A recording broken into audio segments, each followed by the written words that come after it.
Ancient Jerusalem, massive stone walls, thousands of people packed into temple courtyards. Zoom in. A crowd surrounds a carpenter from Nazareth. He's teaching, hands gesturing, voice steady. Zoom closer. Religious leaders watching, faces tense. They've been tracking this man for months. Zoom on his face. He's about to say something. 4 simple words. But these 4 words will change everything. His lips move. I and the Father are one. Freeze frame. In that instant, the crowd erupts. Men bend down, grabbing stones from the ground.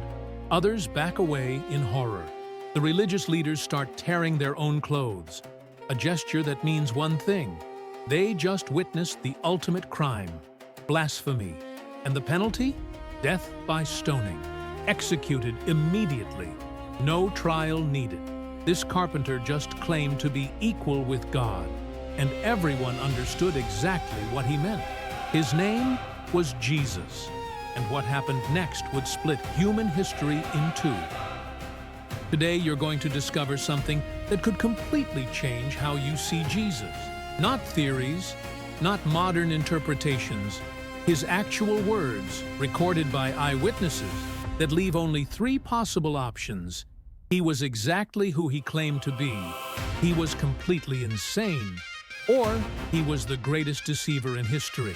There's no middle ground. And the historical evidence we're about to explore doesn't leave room for doubt about what he actually claimed. If you want to understand why billions of people across centuries reached the same conclusion about this question, subscribe now, because we're diving deep into the evidence. To understand why these claims were so explosive, you need to get inside the mind of a first-century Jew. Imagine growing up hearing one message over and over. There is only one God, indivisible, incomparable, so holy that his name cannot even be spoken. When scribes copied scripture and reached the divine name, the 4 sacred letters, they would stop, take a ritual bath, and change their pen. Because touching God's name required absolute purity. Twice daily, every practicing Jew recited the Shema. Hear, O Israel, the Lord our God, the Lord is one. 1, not 2, not 3. 1. The penalty for blasphemy, any attempt to equate yourself with God, was crystal clear. Death by stoning, not metaphorical, legal. Leviticus 24, verse 16. Anyone who blasphemes the name of the Lord is to be put to death. The entire assembly must stone them. Now picture Jesus entering this context. A carpenter, no official rabbinical training. From Nazareth, a village so irrelevant it had become a joke. Can anything good come from Nazareth? People mocked, and this man starts teaching. The crowds grow, thousands following, hanging on every word.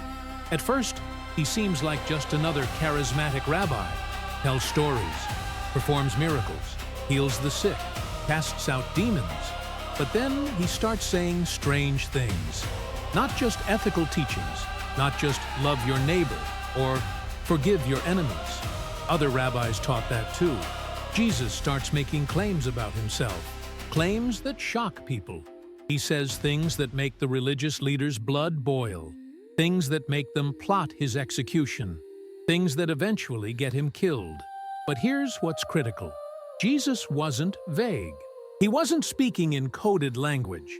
His claims were direct, unmistakable, and deliberate, and his enemies understood perfectly what he was saying. So what exactly did he say that caused such an uproar? Because the next words you're about to hear cannot be interpreted any other way, and his enemies knew exactly what he meant. Let's go straight to the most explosive moment. Jesus was at the temple, Feast of Tabernacles. The Jews were debating who he really was. Some said, prophet. Others said, deceiver. Then they throw it in his face. You are not yet 50 years old, and you have seen Abraham?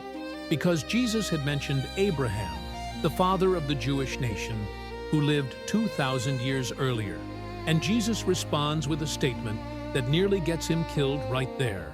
Very truly, I tell you, before Abraham was born, I am. Notice the verb tense. He didn't say, I was. He said, I am. And that's not a random word choice. When Moses asked God what his name was back at Mount Sinai, God answered, I am who I am. Tell the Israelites, I am has sent me to you. Exodus 3, verse 14. I am was God's personal name, the divine self-identification, the name no pious Jew would dare apply to themselves. And Jesus just used it to describe himself in front of hundreds of witnesses. The reaction was immediate. John 8, verse 59, they picked up stones to stone him. This wasn't a misunderstanding. They understood perfectly. Jesus was saying, I am eternal. I exist before time. I am God. But that wasn't the only time. Another moment, the Jewish leaders confront Jesus. How long will you keep us in suspense? If you are the Messiah, tell us plainly. And Jesus responds, I and the Father are one. John 10, verse 30. 5 simple words. But the implications were crystal clear. The Jews picked up stones again. And this time, they explained exactly why. We are not stoning you for any good work, but for blasphemy, because you, a mere man, claim to be God. They weren't confused. Jesus was claiming equality with God, and they knew exactly what to do with blasphemers. But Jesus didn't back down. He didn't say, you misunderstood me. He didn't explain it was just a metaphor. He confirmed it. When the high priest asked directly, are you the Messiah, the Son of the Blessed One? Jesus answered, I am. And you will see the Son of Man sitting at the right hand of the Mighty One and coming on the clouds of heaven. Mark 14, verse 62. The high priest tore his clothes. Blasphemy! Why do we need any more witnesses? And here's where it gets really interesting. Because Jesus didn't just make these claims with words, he did something no prophet ever dared to do. Jesus forgave sins. Sounds simple, right? But in Judaism, that was God's exclusive authority. A paralyzed man was brought to Jesus, and before healing him, Jesus said, your sins are forgiven. The scribes thought, who can forgive sins but God alone? And Jesus read their thoughts and responded, that you may know that the Son of Man has authority on earth to forgive sins. And then, immediately, healed the paralytic. Mark 2, verses 5 through 12. He didn't just forgive sins, he demonstrated he had the authority to do it. But there's more. Jesus accepted worship. When Thomas saw the resurrected Jesus and exclaimed, my Lord and my God, Jesus didn't rebuke him. He accepted it. When a healed blind man worshipped him, Jesus didn't say, don't do that. He received the worship. Compare that to any other religious leader in the Bible. When people tried to worship Peter, he shouted, stand up! I am only a man myself. When John tried to worship an angel in Revelation, the angel said, don't do that. Worship God alone. But Jesus, he accepted worship repeatedly because he knew who he was. Jesus also claimed to have the power to judge humanity. He said that on the last day, he would be the one separating the sheep from the goats, that everyone would give account to him, that he would determine the eternal destiny of every person. Matthew 25, verses 31 through 46. Judge all humanity? That's a divine prerogative. And there's one last absolutely stunning thing. Jesus said, I am the way, and the truth, and the life. No one comes to the Father except through me. John 14, verse 6. Not a way, the way. Not a truth, the truth. Think about that claim. The only path to God goes through him. That's not something a good teacher says. That's what God says. If this is already blowing your mind, hit that like button and drop a comment with what you're thinking about this evidence. And stay here, because the final part answers the ultimate question. Because up to this point, someone could say, but any lunatic can claim to be God. That doesn't prove anything. And that's where the final evidence comes in that changes everything. Jesus didn't just claim to be God, he validated that claim. How? By rising from the dead. And we're not talking about blind faith here. We're talking about historical evidence. Jesus' resurrection is one of the most documented events of antiquity. Over 500 people claim to see him alive after the crucifixion. Paul lists eyewitnesses in 1 Corinthians 15. Many still alive when he wrote, "Available to be questioned." The disciples went from terrified men hiding behind locked doors to bold preachers willing to die for this message. And they did die, almost all executed for claiming they saw Jesus resurrected.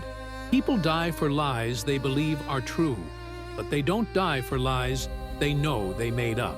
If they had stolen the body and created a hoax, someone would have confessed under torture, but nobody confessed. Every single one maintained their testimony until brutal death. Jesus' enemies couldn't produce the body. They would have instantly solved the Christianity problem by displaying the corpse. But they couldn't, because the tomb was empty. Even skeptical historians like Bart Ehrman, who isn't a Christian, admit that the disciples genuinely believed they saw Jesus resurrected. The historical question isn't, did they claim this? That's consensus. The question is, how do you explain their absolute conviction? And the resurrection validates everything. Because Jesus didn't just say, "I am God," he said, "Destroy this temple, and I will raise it again in 3 days." He was talking about his own body, and he did exactly that. If Jesus had stayed dead, he'd be just another failed Messiah among dozens that history forgot. But he rose, and that changes everything. So, back to the original question. Was Jesus really God? His own words, recorded by multiple witnesses, leave only 3 possible options. C.S. Lewis, the famous British writer, perfectly summarized the dilemma Jesus left us. A man who was merely a man and said the sort of things Jesus said would not be a great moral teacher. He would either be a lunatic, on the level with a man who says he is a poached egg, or else he would be the devil of hell.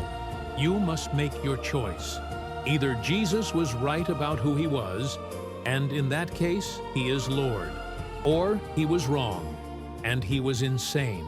Or he was lying, and he was an evil deceiver. But you can't say he was just a good teacher. He didn't leave that option open. The historical evidence shows that Jesus claimed to be God clearly, unmistakably, and repeatedly. His listeners understood perfectly, so much so that they tried to kill him for blasphemy multiple times. And he validated those claims by rising from the dead. Now, the question isn't, what did Jesus say? That's documented. The question is, will you believe him? Because this isn't just a theological question. It's the most personal question there is, and it demands an answer. Subscribe and hit that bell icon so you don't miss the next episode, where we'll explore the specific prophecies Jesus fulfilled, some with details impossible to fabricate. And if this message touched your heart, maybe it's time to make your own choice. Not because someone convinced you intellectually, but because something inside you recognized the truth. Jesus said, "I am the door. Whoever enters through me will be saved." The door is open. The choice is yours.